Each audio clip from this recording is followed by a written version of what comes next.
Hallo zum nächsten Bindefreitag bei Marius Fliegendose. Hallo zum nächsten Video. Heute binde ich mit euch einen Streamer, den habe ich vor 2 Wochen erfolgreich eingesetzt. Und zwar war ich beim Huchenfischen und ich habe leider keinen Huchen drauf gefangen, aber ich habe mehrere Hechte bekommen. Ich habe einen schönen großen Saibling gefangen und ich habe noch eine Regenbogen- und Bachforelle, obwohl die natürlich zwar Schonzeit hatten, aber man kann ja nichts dran ändern. Die beißen halt manchmal auch zu und so kam es, dass ich auf den Streamer in dieser Farbkombination mehrere Fische fangen konnte. Und zwar letztendlich geht es um den hier, die Farbkombination. Das ist weiß mit Fluorgrün und Salzwasserblau. Und wer sich in der Angelszene außerhalb des Fliegenfischens noch ein bisschen auskennt oder beschäftigt oder im Spinnfischen unterwegs ist, der kennt sicherlich Uli Bayer. Und Uli Bayer hat so eine eigene Farbe, so Uli Bayer Spezial. Und das ist genau so eine Farbe, da hat er Wobbler und Gummifische mit kreiert, mit dieser Farbkombination, und ich fand die eigentlich immer ganz cool. Und irgendwann sprach mich auch mal jemand darauf an, ob ich ihm diese Farbe mal nachmachen kann als Fliege.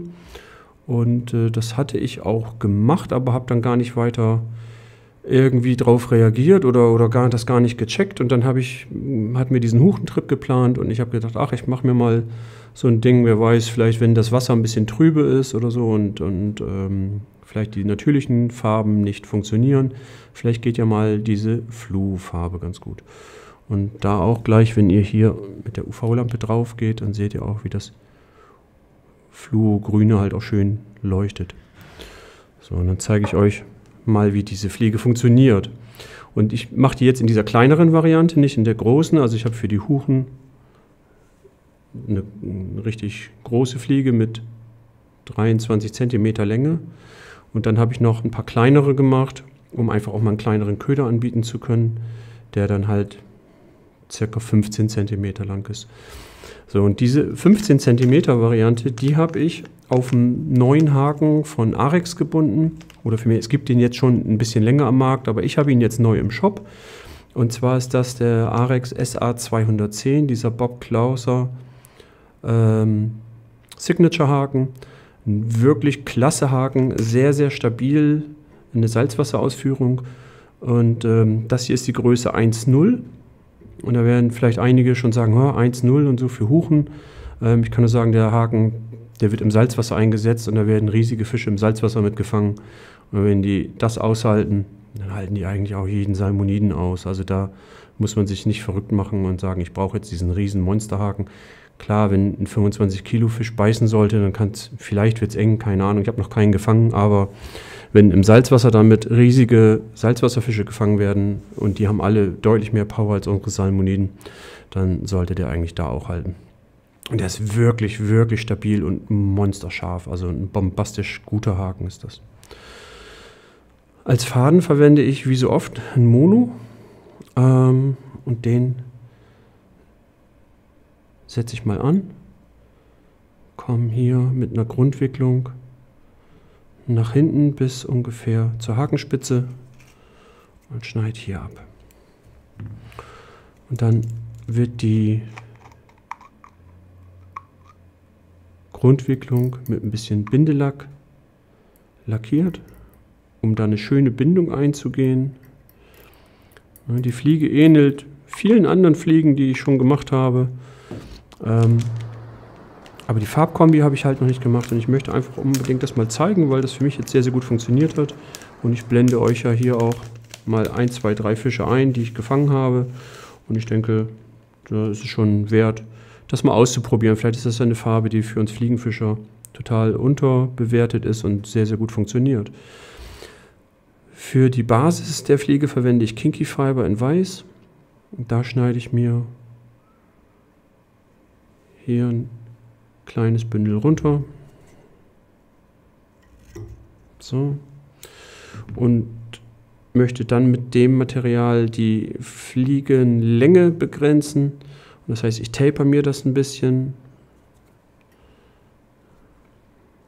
und dann lege ich es auf den Haken und ungefähr mittig.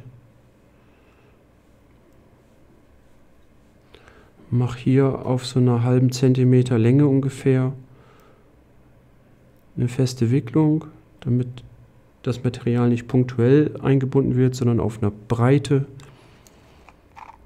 Und gebt hier nochmal einen Lack drauf. Und dann klappe ich um.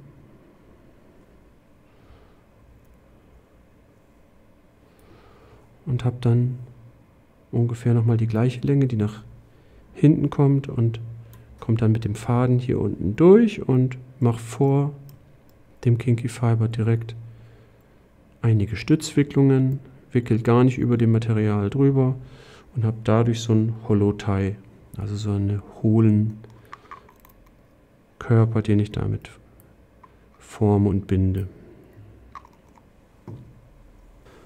So, und dann nehme ich als nächstes noch ein ganz wenig Kinky, diesmal wirklich deutlich weniger. Schneide das runter.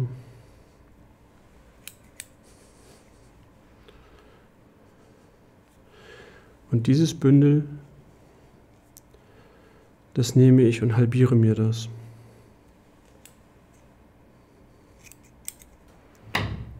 Fliegen die Fetzen überall. Ich habe hier gerade so viel gebunden die Tage, dass überall irgendwie Flusen rumfliegen. So, und dieses Bündel taper ich wieder. Leg mir das hier vor. Und überfange das. Und gehe hier auch einmal ringsrum. So, klappe den Teil um.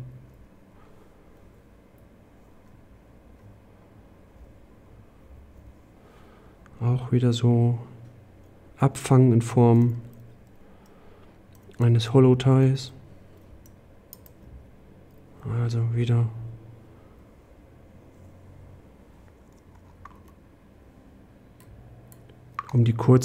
um die Fliege halt voluminös zu bekommen. Ich habe da jetzt noch nichts gebürstet, das wird sich gleich noch ein bisschen anders darstellen. Und auch das zweite von diesen kurzen Bündeln nehme ich ebenso und binde mir das genauso ein. So, und was ich damit mache, ist im Grunde genommen, ich kreiere mir den hinteren Bereich der Fliege, mache den voluminös und erreiche auch, dass ich hier erstens wenig Material habe, zweitens viel Volumen reinbekomme und dass die Materialien nach vorne immer kürzer werden und dadurch eben sich weniger überschlagen, was dann bei so einer Werferei eventuell im Dunkeln und auch auf Distanzen und mit der Zweihandrute und so, wo das schon wichtig ist, dass die Fliegen einfach vernünftig laufen und ich keine Lust habe, ständig irgendwas nachbürsten zu müssen oder irgendwelche Fibern zu sortieren, sondern das soll einfach dann am Wasser funktionieren. So, jetzt habe ich die Grundform dieses Fischchens hier kreiert. So, und wenn mir da irgendwas nicht gefällt, dann habe ich auch immer noch die Möglichkeit, hier irgendwas zu schneiden. Jetzt habe ich ja zum Beispiel hier die Fasern alle relativ gleich lang. Dann kann ich auch sagen, ich gehe hier nochmal so mit der Schere einmal durch und kann hier einfach mit einer scharfen Schere, wenn man die hat, hier mal so reingehen und kann nochmal die Fasern so ein bisschen nachstutzen und dann bekomme ich welche, die nach hinten hin immer länger werden und hier vorne einfach nach vorne immer kürzer werden und dadurch habe ich kaum Gefahr, dass sich die Fasern wirklich überfangen. So, und dann nehme ich mir weißes Baitfish-Fiber, also ohne irgendwelche Flashfasern drin.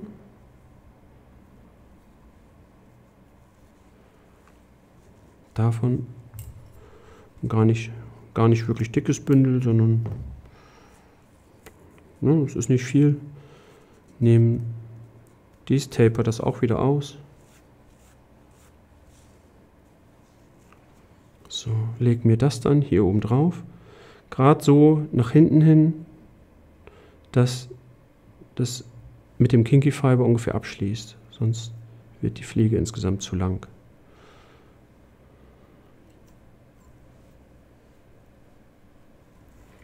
So. Und den Teil hier, den klappe ich jetzt auch einfach nach hinten um. Und überfange diesen aber, weil mir das Ganze sonst zu voluminös wird. Also so viel Volumen will ich dann auch nicht haben. So, und jetzt habe ich diese schöne Grundform von dem Kinky Fiber und oben drüber das toll spielende, gut pulsierende, semi-transparente Baitfish Fiber. Und jetzt habe ich in dieser Fliege hier, die ich hier euch eben gezeigt habe, da habe ich zu der Zeit, als ich die gebunden habe, ein Predator Flash in Pearl oben, also ja, in Mother of Pearl oben drauf gelegt. Das mache ich jetzt bei der hier nicht, sondern ich nehme jetzt hier Baitfish Fiber und Fluo Green mit Pearl Fasern drin. Also Baitfish Fiber Pearl, Fluo Green nennt sich das dann. So, und dieses, da nehme ich mir auch ein dünnes Bündel, das muss überhaupt nicht viel sein.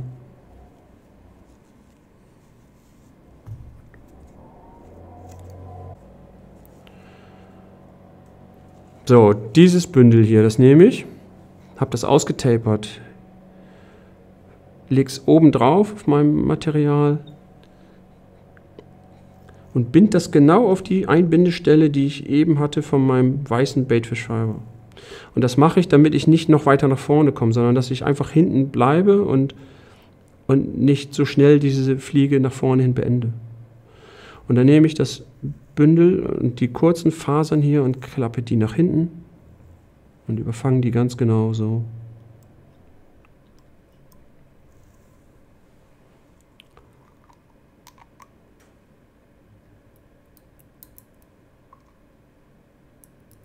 Okay. So, und dann brauche ich Baitfish Fiber in Saltwater Blue. Ohne Flash, also ich habe dann in der Fliege nur innen drin Flash und oben drauf gar nicht, also das heißt wirklich wenig Flash, aber dafür diese fluoreszierende Farbe.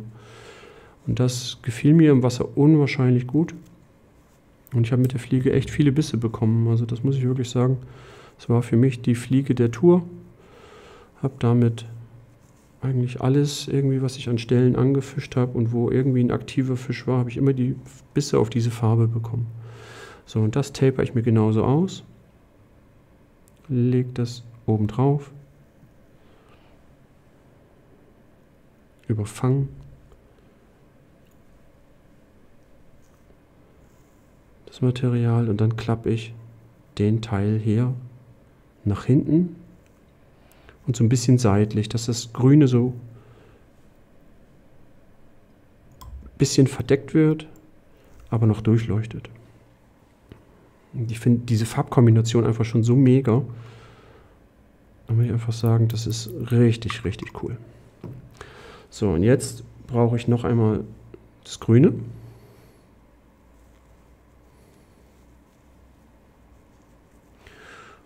Und da ich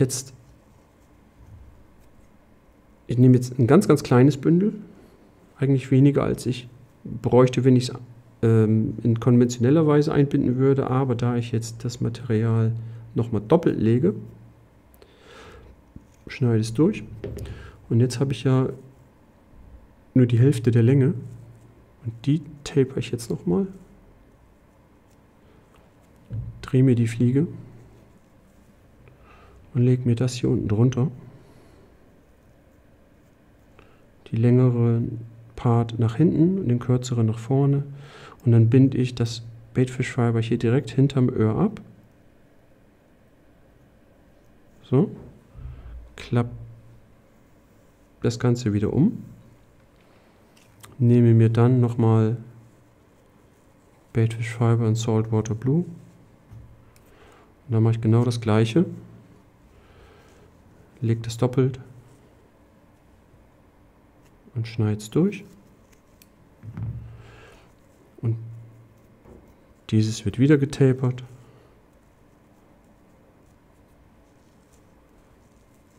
Und dann hier oben drauf gelegt. So, und das kurze Ende nach vorne übers Öhr ragen lassen und das längere nach hinten.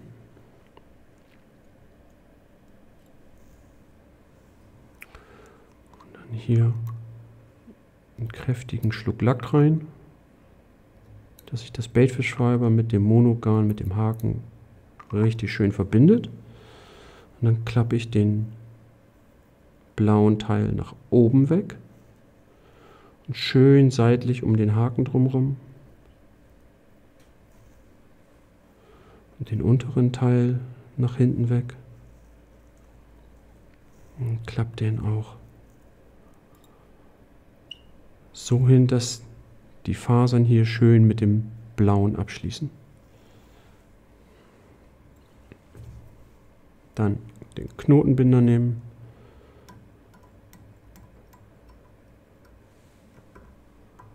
Und einen ordentlichen Abschlussknoten machen, schön fest zuziehen und abschneiden. Und dann gibt es etwas Bindelack hier drauf.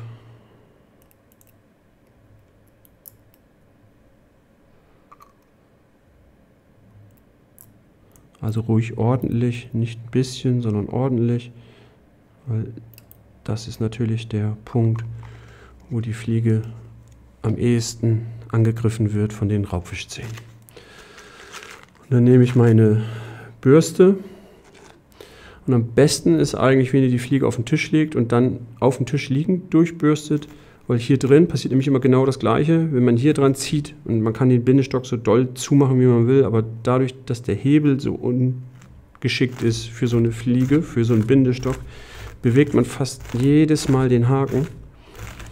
Das liegt nicht am Bindestock, es liegt einfach daran, dass hier wirklich Druck drauf ist. Ja, von daher, ich lege die Fliege am liebsten wieder auf den Tisch oder eben auf den Oberschenkel und bürste sie dann durch, weil dann der Winkel einfach ideal ist. So. Und was man dann bekommt, hier schneide ich nochmal so ein, zwei wilde Fasern weg, die mich stören.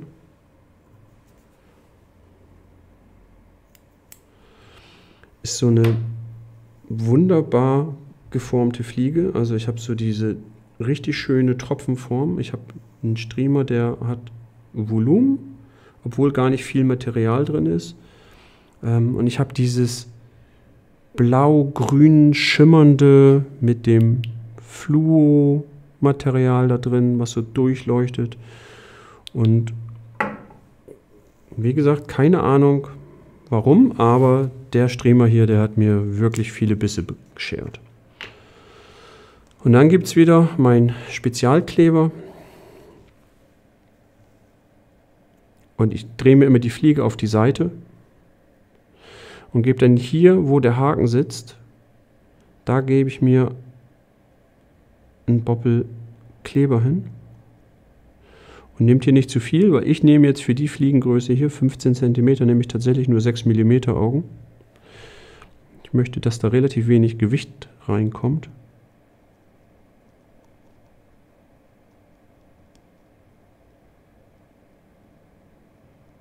Zweimal Lack, oder vielmehr Kleber. Und den drücke ich, wenn ihr es so seht, den drücke ich hier richtig auf den Haken drauf. Also ich drücke hier richtig den Kleber, ohne dass ich noch mehr Kleber nehme oder da rausdrücke aus der Flasche, aber ich drücke den richtig auf den Haken drauf und in das Material rein. Und so verbindet sich das Auge richtig schön mit dem Material und mit dem Haken und hält dann wirklich, wirklich lange. Also die Augen, bis die abfallen, da muss echt was passieren. Also entweder gebt ihr da nicht genug Kleber drauf oder schmeißt die Fliege irgendwo gegen oder so. Aber ich habe hier zum Beispiel diese Fliege, die habe ich jetzt 4 Tage lang jeden Tag gefischt. Entweder mit einer 10er Einhandrute oder mit einer Taimen Zweihandrute. Das heißt, die hat wirklich viele Meter gemacht und die hat mindestens 6 Fische gefangen. Und die sieht aus, als wenn ich die gerade aus der Büchse geholt habe. Und so soll doch eine Fliege aussehen und so soll auch eine Fliege halten.